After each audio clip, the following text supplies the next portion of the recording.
what I'm good for. One half of the Unknown Experts podcast, back at you again with the second episode of Roger's Red Corner. Now, last episode I told you there were a lot of questions that were going to be answered at UFC 225, and they were.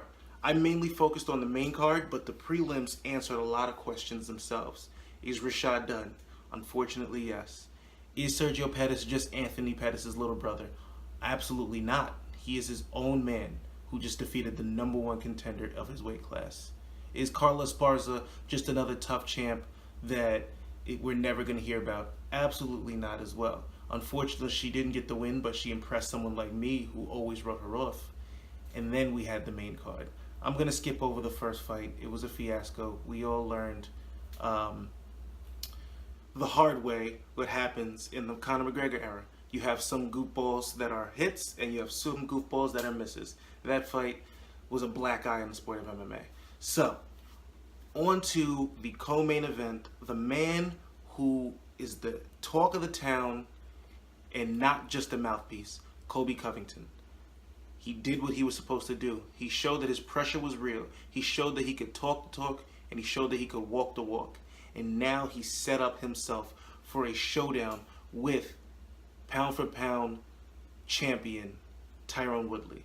This is the fight that not a lot of people wanted, but I promise you the build-up to it is going to be crazy. And hopefully the MMA community will have somebody to root for, because a lot of people don't like Woodley and a lot of people don't like Colby. So somebody's going to walk out with more fans. So that's good on both parts.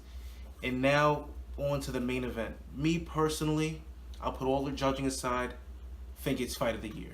Yoel Romero and Robert Whittaker did something special that night, and it wasn't for a belt. So both men really didn't have to go out there and put it all on the line like they did. That shows you what the sport is. It shows you what two warriors can do when they're in there.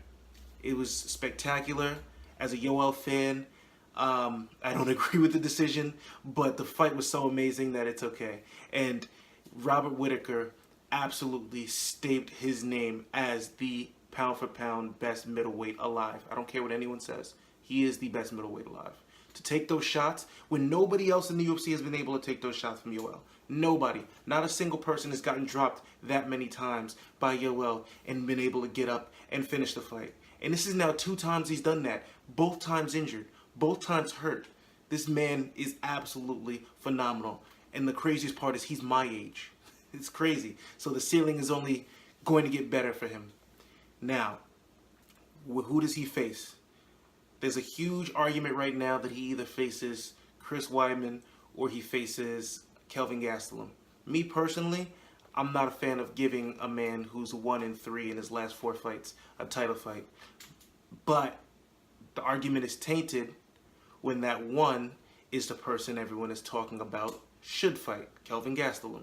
Chris Weidman's last win and only win in the past few years is Kelvin Gastelum, and he finished him.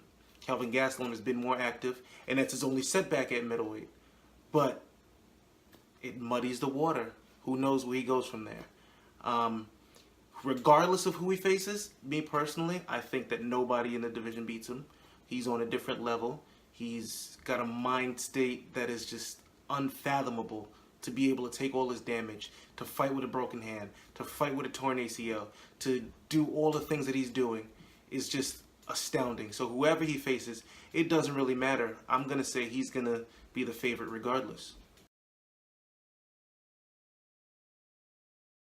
A few things happened after UFC 225 that we do have to talk about. The new season of Dana White's Contender Series has begun, and unfortunately we have someone who's going to put a black eye on the sport. And I don't mean that figuratively, I mean that literally. He's going to put a black eye on the sport. He's already put black eyes on women and on a different sport, Greg Hardy.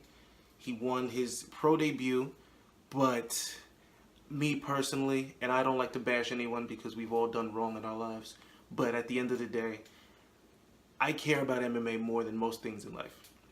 And anything that's going to make the sport look bad, I despise. And having a known woman beater in the sport is not going to make it look good, especially when Dana White is declaring that and saying everyone deserves a second chance. It boggles my mind, but it's the Conor McGregor era. This is the WME era, and this is the sell tickets era. So, yeah.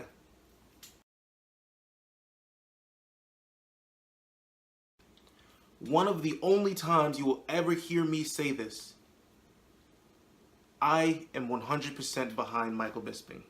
Now, John Anik came out and said what Bisping said to Kobe Covington was disgraceful and was a shame to the analyst position. Now, he could not be more wrong. Me personally, if you are going to play the villain, if Kobe Covington is going to be the evil person that gets in front of the camera and calls out the analyst desk, that says stuff about Brazil, that riles up people, you can't turn around and play the victim. You can't say, you can't throw boomerangs at me because of what I'm saying, that's fascism, or whatever he said on the MMA Hour. And you can't say Michael Bisping was being disrespectful, it was my moment. No. You're the villain. You have to be the villain all the time, and you have to put on that hat. If you really want to be the villain, when Michael Bisping starts talking to you and he's saying things that you don't like after you attack his coach, you double down and you attack him back. That's it. It's that simple. You have all these witty lines, use them. Other than that, you sound like a puppet. Oh, Brazil, dirty animals. Oh, Tyquill. That's it. As soon as Michael Bisping put that pressure on him, he crumbled. It was hilarious. You know, I'm not taking away from his win, but he won a fight that night and he lost a fight that night. And that's just what it is. Now, unfortunately, we do not have an MMA event planned for you this weekend, but the Unknown Experts will be back recording on Sunday live here on this channel. Thank you guys so much for listening. And just like the farmer said to the potato, I'll dig you later.